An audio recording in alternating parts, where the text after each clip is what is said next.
ज़्यादा सजाया गया है। तो अब आप मंदिर की परिक्रमा भी बहुत ही आसानी से कर सकते हैं। दिए जलाकर मन्नत मांगते हैं। जय जगन्नाथ। तो आप सभी को नए साल की बहुत बहुत बधाइयाँ। आज है नया साल 1 जनवरी 2024 और नए साल में मैं आ चुकी हूँ भगवान जगन्नाथ जी के दर्शन करने के लिए जगन्नाथ धाम पुरी। तो आप सभी के लिए ये वीडियो बहुत ज़्यादा हेल्पफुल होने वाला है, क्योंकि मैं सारी डिटेल्स आपके साथ शेयर करने वाली हूँ कि अगर आप आते हैं तो कैसे भगवान जी के दर्शन कर सकते हैं। तो चलिए चलते हैं और वीडियो को शुरू करते हैं। तो अभी मंदिर तक जाने के लिए हमने ई रिक्शा ले लिया और अभी न्यू ईयर का टाइम है, बहुत ज़्यादा भीड़ है, तो इसकी वजह से आपसे 100 रुपीज़ 150 रुपीज़ लेंगे वहाँ तक ड्रॉप करने के लिए। आप पैदल भी चल के जाना चाहे तो जा सकते हैं। या आपको जिस गली से लेके जाएंगे वो बहुत ही ज़्यादा सकरी गली रहेगी, जहाँ पे आपकी पर्सनल 4 व्हीलर गाड़ी नहीं जाएगी। और ये जो रास्ता रहता है ये शॉर्टकट रास्ता भी रहता है। रेलवे स्टेशन से मात्र 2 किलोमीटर की डिस्टेंस पे आपको जगन्नाथ धाम पुरी का जो मंदिर है वो मिल जाएगा। आप चाहें तो आप चल के भी आ सकते हैं और अगर आप चाहें तो आप ऑटो और ई रिक्शा से भी आ सकते हैं। 50 से 100 रुपए और फेस्टिवल के टाइम पे 150 रुपए आपसे चार्ज करेंगे। अंदर तक आपको अपनी पर्सनल गाड़ी लेके नहीं आना रहता। अगर आप ई रिक्शा से आते हैं तो वो आपको यहाँ तक ड्रॉप करते हैं, फिर यहाँ से आगे का जो रूट है ये आपको चल के ट्रैवल करना है। तो ये वाली जो गली है, इस गली से अभी यहाँ पे आए, यहाँ पे सारे पुलिस वाले खड़े हुए हैं इधर पे, और अगर आपकी गाड़ी है तो वो जाने नहीं देते। ई रिक्शा वाले बस आते हैं, वो यहाँ पे आपको ड्रॉप करते हैं और उसके बाद यहाँ से मंदिर का जो व्यू है वो दिखना आपको शुरू हो जाता है। ये देख सकते हो, ये है जगन्नाथ भगवान जी का मंदिर। जय जगन्नाथ।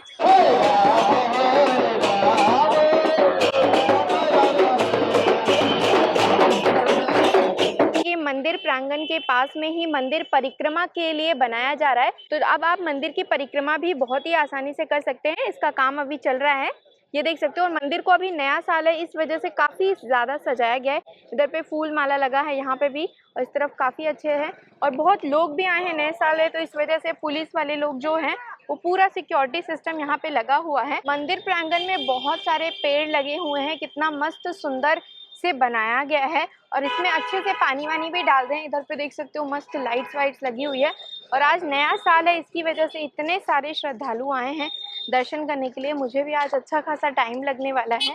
वैसे तो जगन्नाथ भगवान जी के दर्शन करने के लिए जो श्रद्धालु होते हैं वो पूरे साल भर आते हैं, लेकिन नया साल जो होता है वो नई शुरुआत होती है नए साल का, तो इसकी वजह से पूरे देश और विदेश से श्रद्धालु यहाँ पे आते हैं भगवान जी के दर्शन करने के लिए। और इस भीड़ को देख के आप बिल्कुल अंदाज़ा लगा सकते हो कि कितने सारे लोग आए हुए थे। जैसे कि हम खुद पहुँचे हुए थे नए साल में भगवान जी का दर्शन करने के लिए, उनका आशीर्वाद लेने के लिए। तो सुबह सुबह ही हम पहुँच चुके थे। और उड़ीसा का जो श्री जगन्नाथ मंदिर है ये भगवान श्री कृष्ण को समर्पित है और हिंदुओं के 4 धामों में से एक धाम है। इसकी वजह से यहाँ पे बहुत ज़्यादा भीड़ होती है, बहुत सारे श्रद्धालु आते हैं भगवान जी के दर्शन करने के लिए। इसके अलावा कहा जाता है कि द्वापर के बाद भगवान श्री कृष्ण पुरी में निवास करने लगे थे और उनके जो बड़े भाई हैं बलभद्र और बहन सुभद्रा उनके साथ यहीं पे विराजते हैं। इसके अलावा मान्यता यह भी है कि भगवान श्री विष्णु बद्रीनाथ धाम में स्नान करते हैं, द्वारका धाम में वस्त्र पहनते हैं और जगन्नाथपुरी धाम में भोजन करते हैं। और इसकी वजह से यहाँ का जो महाप्रसाद है, यहाँ का जो रसोई है वो पूरा वर्ल्ड फेमस है। और इसके अलावा रामेश्वरम में विश्राम करते हैं। जगन्नाथ मंदिर में दर्शन करने के लिए आपको एक जगह पे जूते, चप्पल, मोबाइल और आपका जो भी सामान रहता है, जो बेल्ट वेल्ट आप पहने रहते हैं, वो सब आपको जमा कराना रहता है। आप वहाँ पे जो आसपास की दुकानें रहती हैं वहाँ पे भी जमा करवा सकते हैं। इसके अलावा जो आप जमा करवाएंगे अगर दुकान के आसपास, तो उसका आपको चार्ज देना पड़ता है। बहुत ही ज़्यादा नॉमिनल चार्ज रहता है, जैसे वो 20 रुपये पर मोबाइल लेते हैं और 50 रुपये या 30 रुपये 20 रुपये आपसे पर शूज़ का चार्ज करेंगे। मतलब आपके जितने जूते रहेंगे इसके हिसाब से वो आपसे चार्ज करते हैं। मंदिर में टोटल 4 गेट है, जिसमें से मेन गेट एक ही है जहाँ से आपको एंट्री करना रहता है और बाकी सारे जो गेट रहते हैं उससे आप मंदिर में दर्शन करने के बाद बाहर आ सकते हो। नए साल की वजह से यहाँ पे बहुत ज़्यादा भीड़ थी और मंदिर परिसर की तरफ से बहुत ज़्यादा व्यवस्था भी की गई थी, जिसकी वजह से लाइन में लगे हुए जो श्रद्धालु थे उनको कोई दिक्कत ना आए। जगह जगह जहाँ जहाँ पे श्रद्धालु की लाइन लगाई गई थी वहाँ पे ऐसा शेड लगा दिया गया था। मंदिर को भी काफ़ी अच्छे तरीके से सजाया गया था। जगह जगह पुलिस अफसर थे ताकि आपको कोई दिक्कत ना हो। और भगवान हनुमान भगवान जी का भी मंदिर था जहाँ पे हमने जय किया। उसके बाद हम आगे बढ़े। मंदिर में दर्शन करने के लिए नॉर्मल दिनों में जो श्रद्धालुओं की संख्या रहती है वो 20 से 30 हज़ार रहती है पर दिन। हर दिन लोग इतने लोग जो हैं वो दर्शन करते हैं।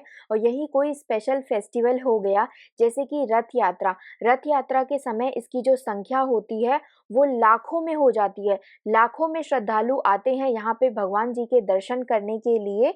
और मंदिर में प्रवेश से ठीक पहले ही दाईं तरफ आनंद बाजार है और बाईं तरफ पवित्र महाप्रभु की महारसोई है। जैसे ही आप मंदिर के अंदर जाते हैं, आपको बहुत ज़्यादा शांति मिलेगी। वहाँ पर आपको श्री जगन्नाथ जी, सुभद्रा जी और बलभद्र जी तीनों के एक साथ दर्शन करने के लिए मिल जाएगा। मंदिर परिसर में ही दर्शन के बाद एक जगह पर लोग दिए जलाकर मन्नत मांगते हैं और प्रार्थना करते हैं। दिए आप वहीं से खरीद के जला सकते हैं। इसके लिए वहाँ पे बहुत सारी दुकानें हैं। वो 10 रुपए में आपको एक सिंगल दिया दे देते हैं, जिसको आप जला के भगवान जी से प्रार्थना कर सकते हैं, मन्नत मांग सकते हैं। जब आप भगवान जी के दर्शन करते हैं उस समय तो आपको ज़्यादा समय नहीं दिया जाता है, लेकिन जैसे ही आप दर्शन करके बाहर आ जाते हैं तो आप मंदिर के जो प्रांगण है वहाँ पे आराम से बैठ सकते हैं, कुछ समय शांति से कुछ टाइम स्पेंड कर सकते हैं वहाँ पे। हम सुबह से गए हुए थे दर्शन करने के लिए, लेकिन हमारा जो दर्शन है वो रात के 12 बजे हुए। इतनी ज़्यादा भारी मात्रा में श्रद्धालु आए हुए थे जिसकी वजह से मंदिर परिसर में कुछ छोटे-बड़े बंदर भी रहते हैं जो खेल-कूद करते रहते हैं। और आनंद बाज़ार में मंदिर की रसोई में भगवान के महाभोग के लिए महाप्रसाद को लकड़ी के चूल्हे में मिट्टी के बर्तन में 40 से 50 क्विंटल चावल और 20 क्विंटल दाल व सब्जी सब मिला के तैयार किया जाता है। इस महाप्रसाद को करीब 500 रसोइयाँ और 300 सहयोगी के द्वारा बनाया जाता है, जिसे रोज़ करीब 20,000 से ज़्यादा लोगों को और त्योहारों के समय में 50,000 से भी ज़्यादा लोगों को, भक्तों को भोजन कराया जाता है। और पुरी का जो जगन्नाथ मंदिर का विशाल रसोई घर है, वो विश्व का सबसे बड़ा रसोई घर है, जहाँ पर लगभग 700 से 800 रसोइये काम करते हैं। मंदिर में भगवान जगन्नाथ को भोग का जो प्रसाद लगता है वो इसी रसोई में बनाया जाता है। जगन्नाथ पुरी की सैर करने के लिए सबसे जो बेस्ट टाइम होता है वो जून से लेके मार्च महीने तक का रहता है।